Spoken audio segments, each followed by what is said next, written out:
बिस्मिल्लाहिर्रहमानिर्रहीम। अस्सलाम वालेकुम व्यूवर्स, कैसे हैं आप सब। मैं उम्मीद करती हूँ कि आप सब खैरियत से होंगे। मेरी दुआ है कि आप सब और हम सब हमेशा खुश रहें, आबाद रहें, आमीन। मेरी तरफ़ से आप सबको ईद की बहुत बहुत मुबारकबाद। हो सकता है कि ये व्लॉग आपको ईद के कुछ दिनों बाद मिले, कुछ मसरूफ़ियत की वजह से, लेकिन फिर भी आप सबको ईद की मुबारकबाद। रमज़ान का बहुत ही खूबसूरत महीना, ऐसा लगता है कि बिल्कुल अभी रमज़ान आए और अभी चले भी गए, कि एकदम आने का शुरू हो रहा होता है और एकदम ही आखिरी रोज़ों का और पता भी नहीं चलता। अल्लाह पाक हम सब की इबादतों को कबूल फ़रमाए, आमीन सुम्मा आमीन। और आखिरी अशरे में तो ईद की तैयारियां ख़ास तौर पे उरूज पे होती हैं। हालांकि आजकल ज़्यादातर लोगों की ये कोशिश होती है कि ईद की तैयारियों को रमज़ान से पहले ही मुकम्मल कर लें, लेकिन फिर भी छोटी मोटी चीज़ें, चूड़ियाँ, ज्वेलरी और कुछ स्टिच क्लॉथ्स वगैरह, इन सब की शॉपिंग फिर एंड के लिए रख ली जाती है। और चांद रात की शॉपिंग का अपना ही एक अलग मज़ा होता है। बहुत ज़्यादा बाज़ारों में गहमा गहमी होती है और उसके साथ ही साथ घर की सफाइयाँ वगैरह भी शुरू हो जाती हैं। घर की सफाइयाँ मुकम्मल करने के साथ साथ चांद रात की तैयारी भी करनी होती है कि ईद के लिए जो हम खाने तैयार करेंगे। और सबसे अहम चीज़ इसमें है मेहंदी। आजकल बड़ों से ज़्यादा जो है मेहंदी का शौक़ बच्चों को बहुत ज़्यादा, और स्पेशली कुछ बच्चों में तो पूरे पूरे हाथ लगवाने का बहुत शौक़ होता है। और चांद रात पे पार्लर्स में जाके मेहंदी लगवाना बहुत मुश्किल काम है, क्योंकि तकरीबन पूरी रात हो जाती है और जो है बहुत मुश्किल से बहुत ज़्यादा देर में जो है नंबर आता है। तो इस दफ़ा हमारी कोशिश थी कि हम कुछ पहले से ही मेहंदी लगवा लें, ताकि चांद रात पे जो रश होता है तो उसकी वजह से जो है हम कोई भी काम नहीं कर पाते। तो एक दिन पहले हमने मेहंदी लगवा ली थी। कुछ बहुत ही खूबसूरत कलर आया। चांद रात तकरीबन पूरी ही जागते हुए गुजर जाती है। और देखें ईद की सुबह बहुत ही माशाल्लाह से।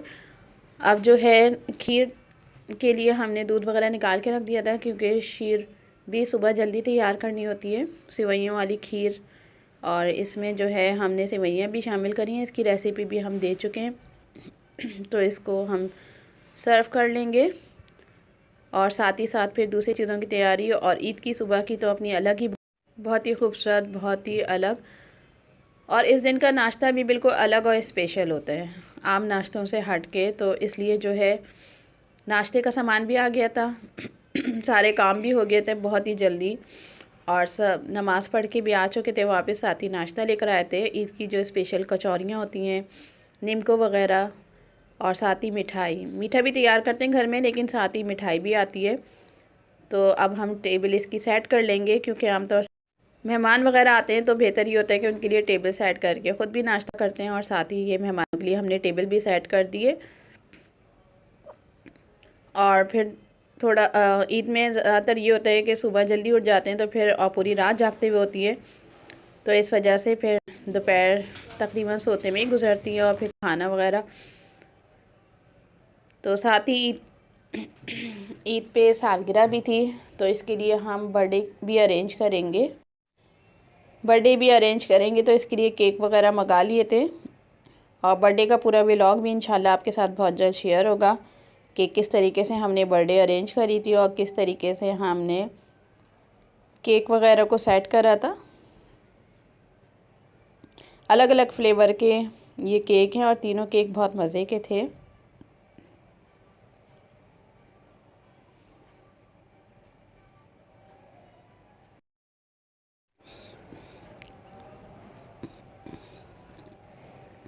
मेहमानों के आने से कुछ देर पहले हम टेबल भी सेट कर दी थी, और इसमें निमको वगैरह तो मुसलसल ही रखा रहता है। बाकी कचौरियाँ भी रख दी थी। ईद की कचौरियाँ बहुत मज़े की होती हैं। शीर खुरमा भी तैयार हो गया था, सेवइयों वाली खीर तो वो भी रख दिया हमने, और साथ ही मिठाई वगैरह। नाश्ते के बाद फिर खाना वगैरह सर्व करेंगे। खाना भी मेहमान भी आए थे तो अपने साथ केक लेकर आए थे, क्योंकि आमतौर से ईद पे तो ख़ास तौर पे फिर किसी के घर जाओ तो मिठाई और केक वगैरह लेकर जाना पड़ता है ईदी के साथ साथ। और खाना हमने जो है तैयार कर लिया था, क्योंकि ईद के लिए हम आमतौर से यही करते हैं। कोशिश यही होती है कि कबाब वगैरह तो पहले से बना कर रख लेते हैं। रमज़ान के तो अलग ही बनते हैं, वो कोशिश होती है रमज़ान से पहले ही ख़त्म हो जाते हैं रमज़ान में ही। फिर ईद के लिए दोबारा से ही शामी कबाब बना के फ्रीज़ कर दिए थे। और फुल चिकन हमने को भी मैरिनेट करके रख लिया था। इसकी रेसिपी भी इंशाल्लाह जल्दी शेयर करेंगे। और बिरयानी तह वाली बिरयानी है जो हम आपके साथ शेयर कर चुके हैं। और इसका मसाला हमने एक दिन पहले से बना लिया था ताकि काम जो है जल्दी जल्दी से हो जाए और ज़्यादा परेशानी ना हो। अब इसको भी हम टेबल पे सेट करेंगे सारी चीज़ों को। तो बहुत ही मज़ेदार सा खाना बना था और बहुत ही ये फ़र्स्ट डे जो है इस तरीके से हमारा बहुत मसरूफ़ गुजरा था अब माशाल्लाह से। और उम्मीद करती हूँ कि आप सब की भी ईद अच्छी गुजरी होगी। कमेंट। और इस दफ़ा हमने मेन्यू थोड़ा चेंज कर रखा था क्योंकि सालन और चिकन कढ़ाई कोरमे वगैरह तो बहुत ट्रेडिशनल हो गए हैं और अक्सर नहीं भी दिल करता खाने का, तो इसलिए हमने थोड़ा चेंज कर लिया था जो सबको बहुत पसंद आया।